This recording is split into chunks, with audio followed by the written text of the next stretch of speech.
You're not unmotivated. You're waking up.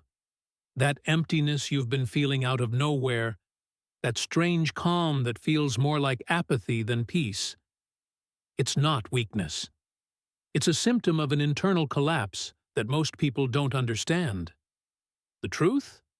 A spiritual awakening doesn't come with angelic choirs or glowing light. It comes like an earthquake. And when the dust settles, what once felt important now tastes like cardboard.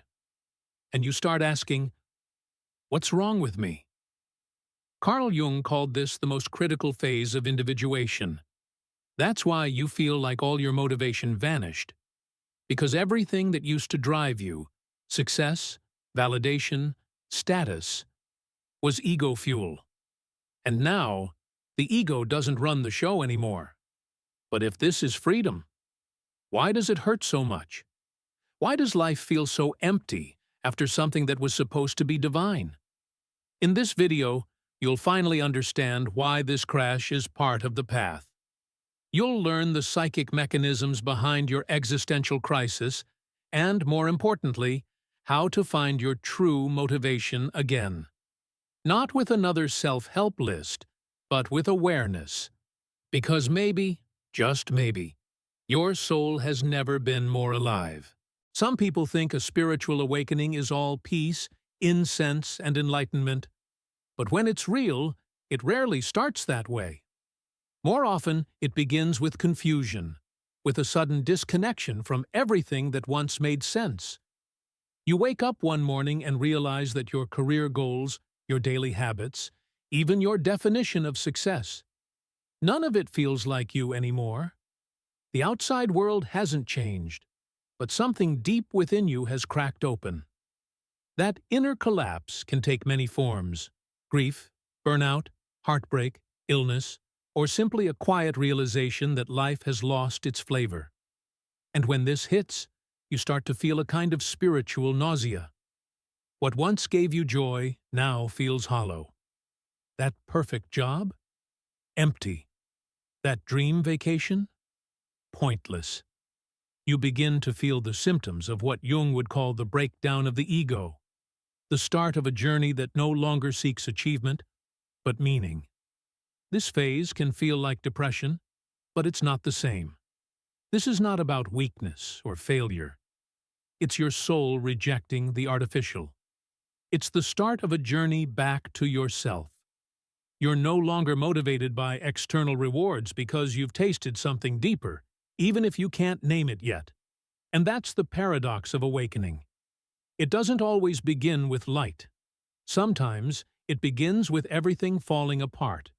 For many people, the awakening is triggered by intense events. But for others, it creeps in slowly, through a growing dissatisfaction that becomes impossible to ignore.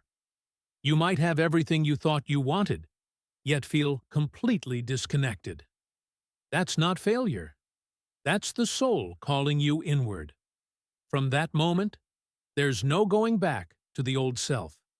And in that collapse, your search for authentic meaning truly begins. This is the moment where your journey inward becomes unavoidable.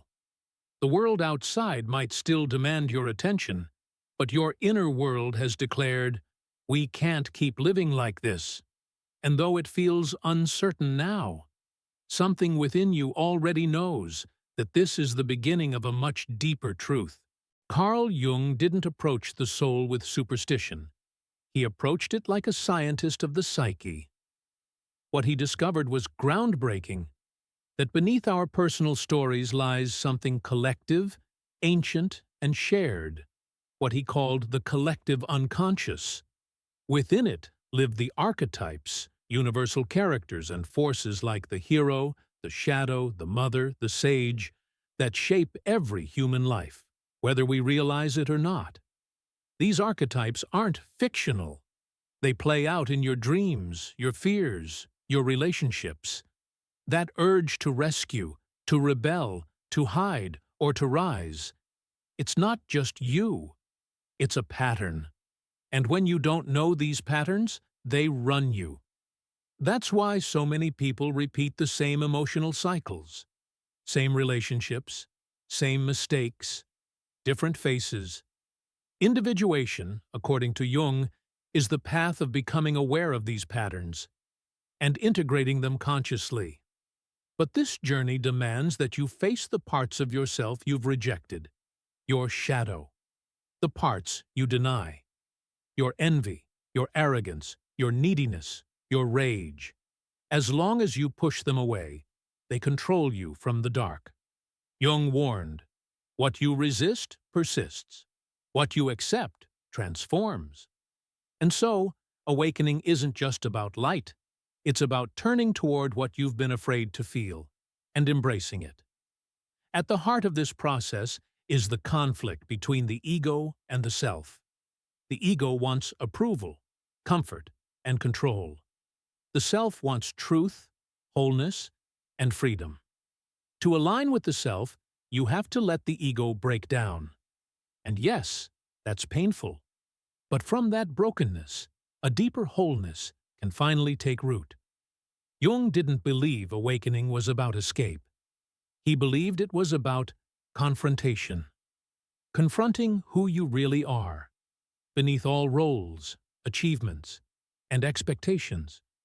And when the old ego collapses, and your old motivations disappear, that's not failure. That's space. Space for something truer to emerge. No one talks about this part. The part where, after your spiritual awakening, everything slows down, or worse, stops. You lose motivation. You feel disconnected. What once lit you up now feels meaningless. You're not lazy. You're not broken. You're recalibrating. Because the goals that once drove you no longer make sense. Before awakening, your motivation likely came from ego-driven needs, success, recognition, security. But when the ego begins to fall apart, so does its agenda. You look at your career, your plans, your hustle, and feel nothing. The ambition is gone, the urgency is gone, the fire is out, and you start wondering, what's wrong with me? But the truth is, this is exactly what's supposed to happen. This is when the shadow begins to rise. Repressed emotions, hidden wounds, old fears, all come to the surface. It's not that you're unmotivated. You're exhausted from the inner work your psyche is doing. You're in a process of psychic reorganization. Of course you're tired. Of course you feel lost. This is the part where you're not who you were, and not yet who you're becoming. Jung called this the transformation of values. What once mattered now feels silly. What once inspired you now feels fake. You try to push yourself, but the soul resists. Because the soul isn't interested in performance, it's interested in truth. And in this space, between collapse and clarity, a new motivation begins to form. A motivation rooted not in pressure, but in presence. Yes, this desert feels endless, but something is already shifting. Deep inside, a quieter self is stirring. It doesn't scream, it doesn't chase, it waits. And when you're ready to hear it, that's when your new path begins. A path that doesn't drain you, because it finally fits you. Getting your motivation back isn't about going back to who you were. It's about becoming who you were always meant to be. And the first step? Real self-awareness. Not the kind from feel-good quotes or quizzes, but the raw kind. The kind that requires silence, discomfort, and honesty. Want a place to start? Grab a notebook. Write what feels gone, what you no longer want, and what still calls you, even if it only whispers. Journaling might seem simple, but it's revolutionary. It reveals what's been buried. Meditation helps too, not to clear your mind, but to observe it. To notice when your ego is speaking, and when your self is. And some books can act like mirrors. Man and His Symbols by Jung, The Power of Now by Eckhart Tolle, or The 7 Spiritual Laws of Success by Deepak Chopra. can reconnect you to that inner voice you forgot how to hear. You'll also need to rethink what purpose means to you. Maybe it's not a title or a paycheck. Maybe it's something quieter, something that feels alive inside your chest. What makes you lose track of time? What would you do even if no one ever praised you for it? That's the clue.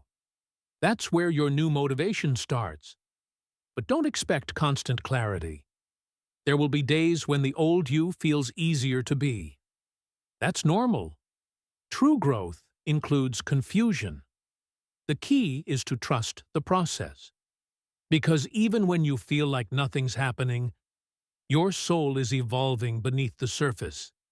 Like a caterpillar in a cocoon, it may look like stillness, but everything is transforming. And one of the most powerful accelerators? Community. Find people who get it. Join groups, conversations, spaces where others are also shedding old skins. Because while this is your journey, it doesn't have to be lonely. Your truth is not just for you. It's also the medicine someone else needs to witness. Spiritual awakening often brings with it a quiet funeral, the death of the ego. But no one tells you how disorienting that funeral can be. Your sense of identity begins to dissolve. The things you used to say to define yourself. I'm a teacher. I'm successful. I'm independent. I'm in control. They stop meaning anything. And without those labels, who are you? It's terrifying because for most people, their ego was their anchor.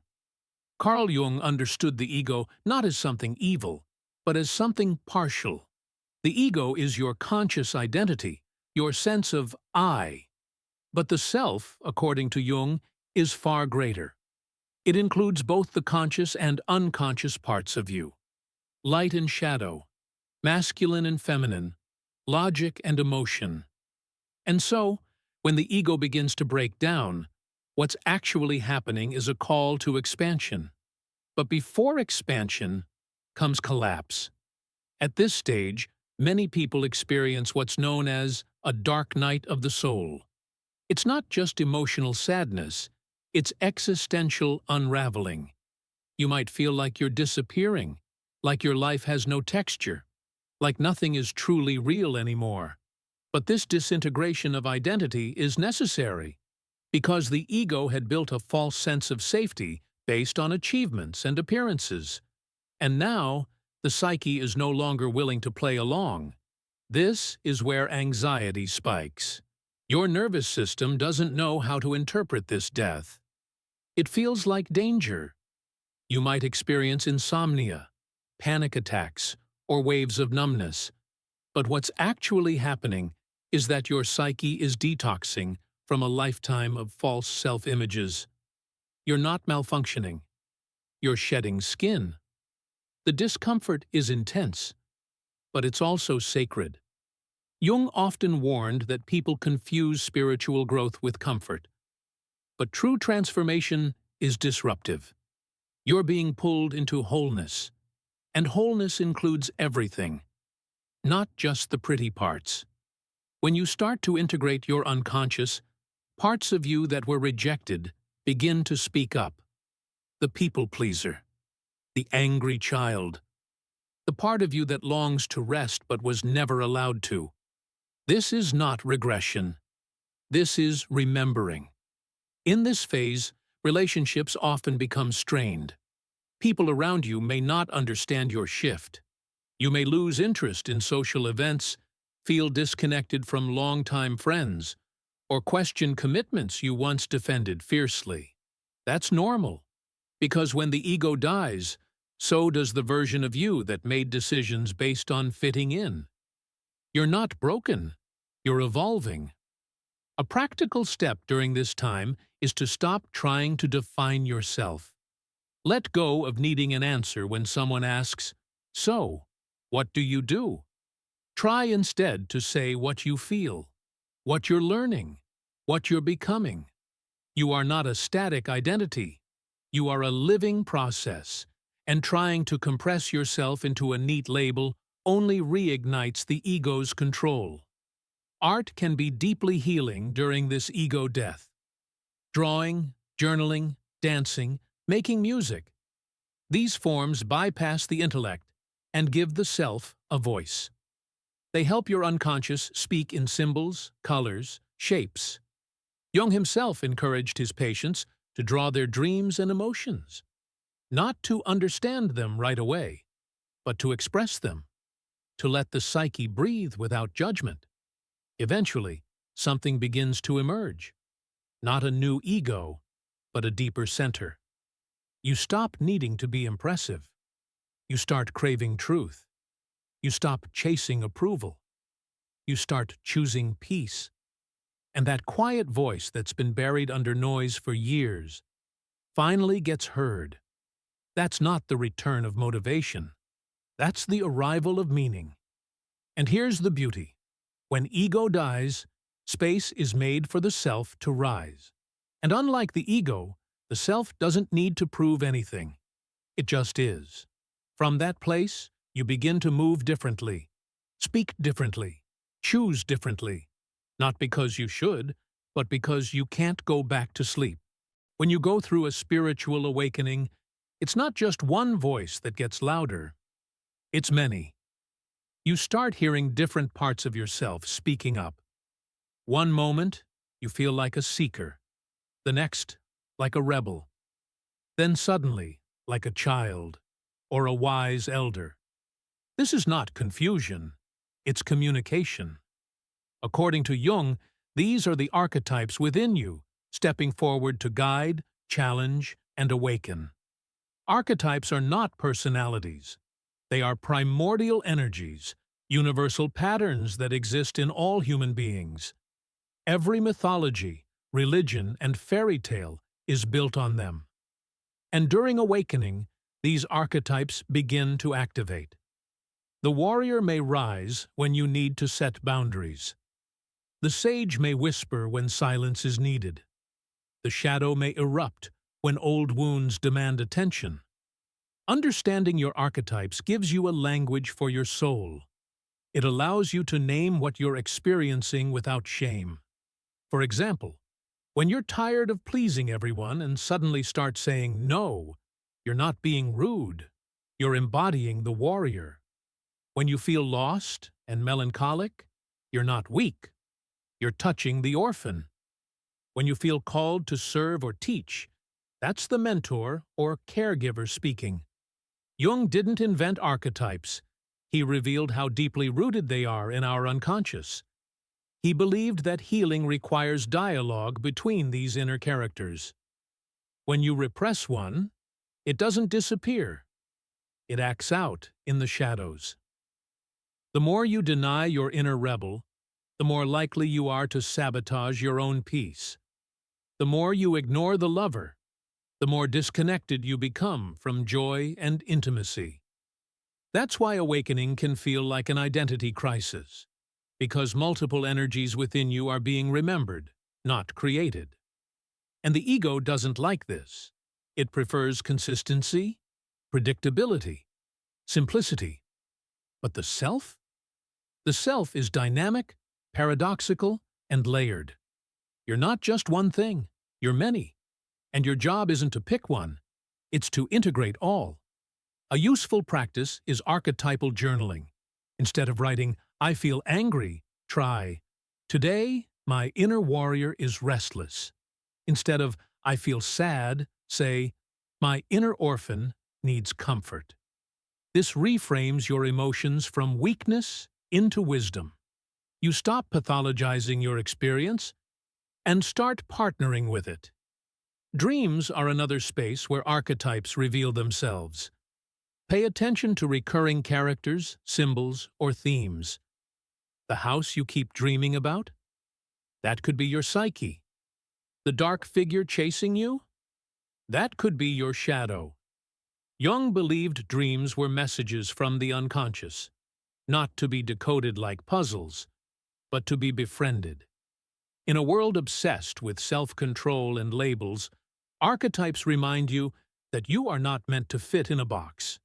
You are not just a good person or a healer or an achiever. You are also a wild spirit, a vulnerable child, a cunning trickster, a quiet mystic. And the more of these parts you allow, the more alive you become. And as you integrate these characters, a strange thing happens. Your outer life begins to change. You attract different people, make different decisions. Your energy shifts, not because you forced change, but because you became more you. That's the magic of archetypal work. It doesn't demand perfection. It invites wholeness. So the next time you feel lost, don't ask, "What's wrong with me?" Ask instead, "Which part of me is trying to be heard right now?" Because within you, there is not just one voice, but a symphony. And your task is not to silence them, but to learn how to listen. So now you see, the loss of motivation wasn't the problem. It was the symptom, the signal that your soul refused to keep chasing what no longer resonated. You've met your shadow, buried your ego, and begun listening to voices inside you that the world told you to ignore. And now, you're standing at the threshold of something deeper than success: authenticity. Let me ask you this. What would happen if you stopped trying to be understood and focused on understanding yourself? What if the parts of you that felt too much were never the problem, but the power you were taught to suppress? And what if motivation isn't something you get back, but something you rebuild, not from pressure, but from presence? Because you were never meant to stay in the old system. You were meant to outgrow it, to dissolve into confusion, to rise as something truer. And maybe that's exactly what you're doing now. So tell me, which archetype within you needs your attention today? Which voice have you silenced long enough? Share it in the comments. Speak it into the world. And if this content lit even the smallest spark inside you, subscribe. Join this journey. This is a space for the seekers, the feelers, the ones who can't go back to sleep. Because here, we don't escape reality. We dive into it and come out transformed.